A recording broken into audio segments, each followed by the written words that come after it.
This is the story of a man named Stanley. Stanley worked for a company in a big building where he was employee number 427. Employee number 427's job was simple. He sat at his desk in room 427 and he pushed buttons on a keyboard. Orders came to him through a monitor on his desk, telling him what buttons to push, how long to push them, and in what order. This is what employee 427 did every day, of every month, of every year. And although others might have considered it soul-rending, Stanley relished every moment that the orders came in, as though he had been made exactly for this job. And Stanley was happy. And then one day, something very peculiar happened. Something that would forever change Stanley. Something he would never quite forget. He had been at his desk for nearly an hour when he realized that not one single order had arrived on the monitor for him to follow. No one had showed up to give him instructions, call a meeting, or even say hi. Never in all his years at the company had this happened, this complete isolation. Something was very clearly wrong. Shocked, frozen solid, Stanley found himself unable to move for the longest time. But as he came to his wits and regained his senses, he got up from his desk and stepped out of his office. All of his co-workers were gone. What could it mean? Stanley decided to go to the meeting room. Perhaps he had simply missed a memo.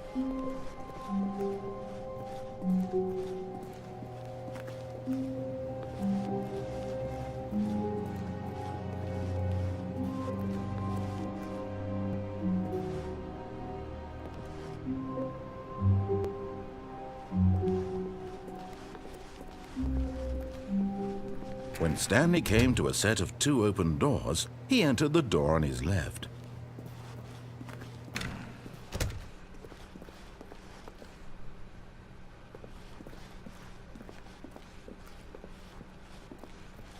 Yet there was not a single person here either.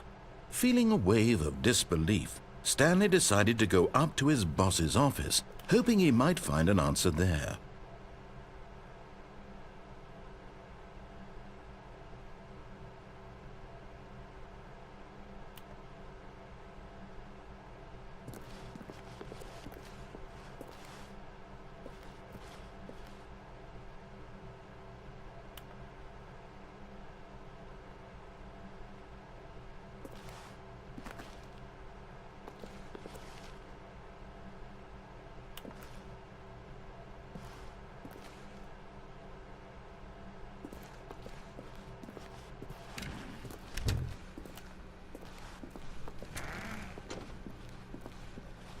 Stanley stepped into the broom closet, but there was nothing here, so he turned around and got back on track.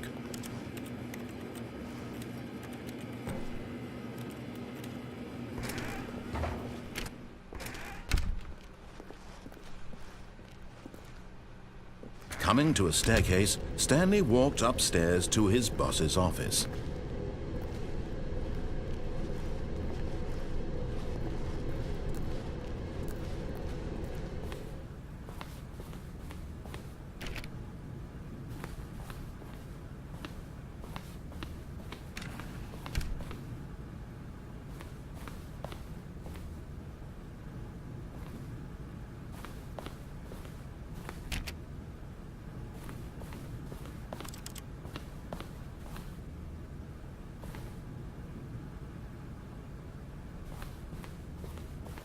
Stepping into his manager's office, Stanley was once again stunned to discover not an indication of any human life.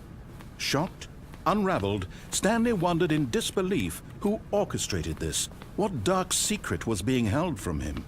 What he could not have known was that the keypad behind the boss's desk guarded the terrible truth that his boss had been keeping from him.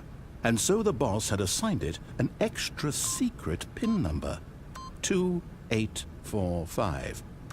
But of course, Stanley couldn't possibly have known this. Yet incredibly, by simply pushing random buttons on the keypad, Stanley happened to input the correct code by sheer luck. Amazing. he stepped into the newly opened passageway.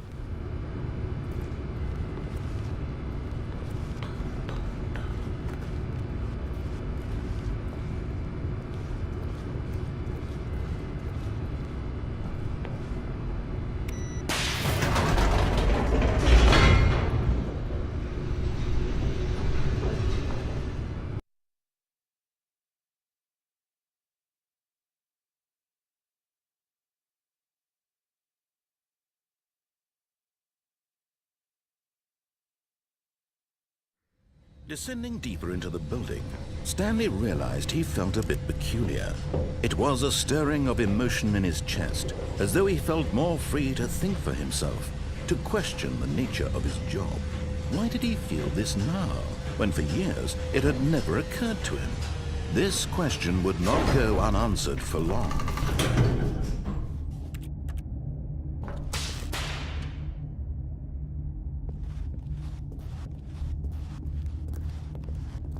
Stanley walked straight ahead through the large door that read Mind Control Facility.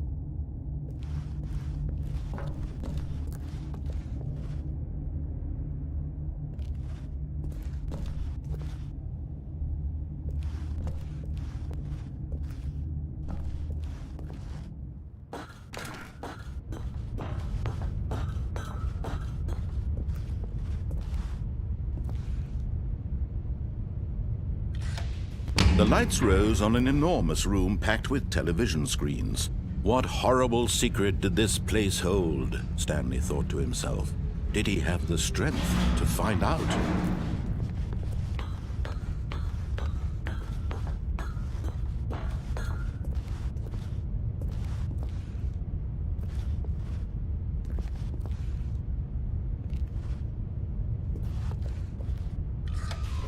Now the monitors jumped to life, their true nature revealed. Each bore the number of an employee in the building, Stanley's co-workers.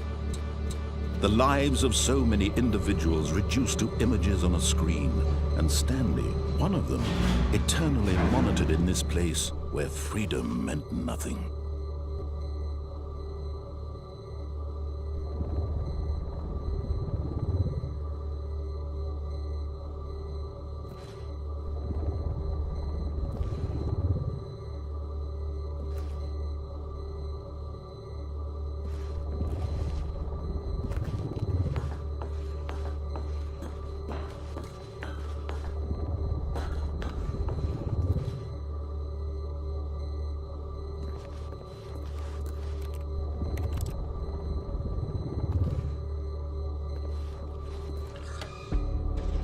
This mind control facility, it was too horrible to believe. It couldn't be true.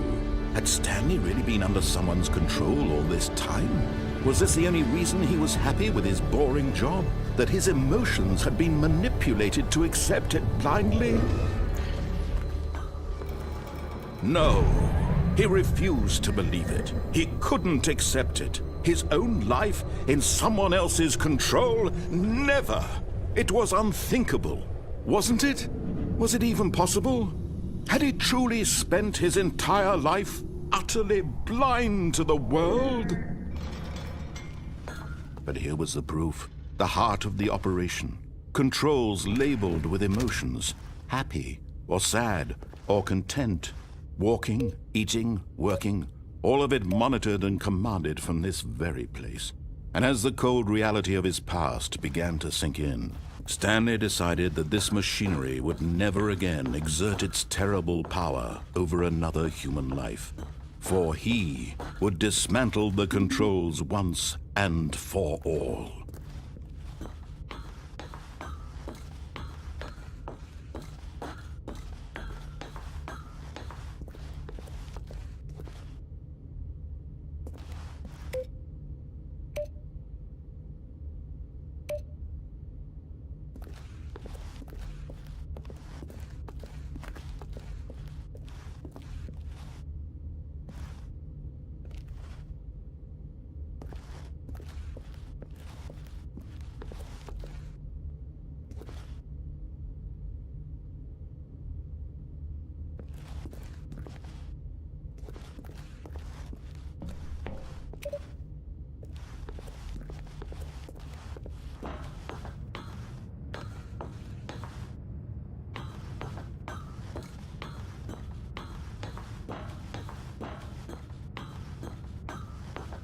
And when at last he found the source of the room's power, he knew it was his duty, his obligation, to put an end to this horrible place and to everything it stood for.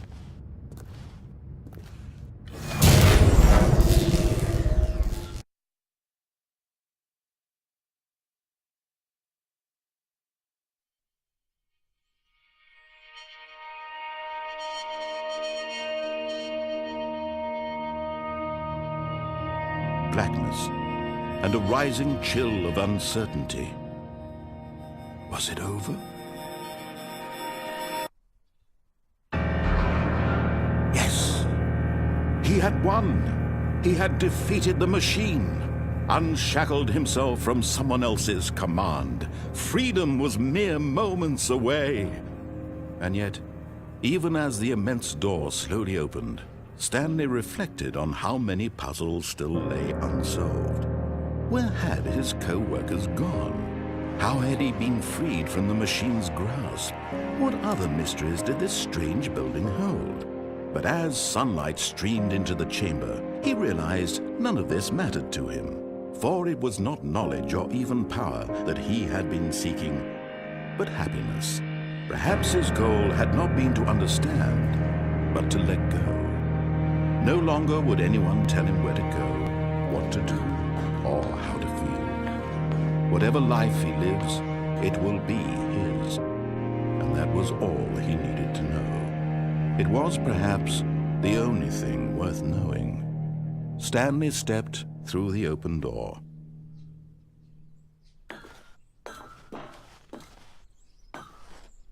Stanley felt the cool breeze upon his skin. The feeling of liberation, the immense possibility of the new path before him. This was exactly the way, right now, that things were meant to happen. And Stanley was happy.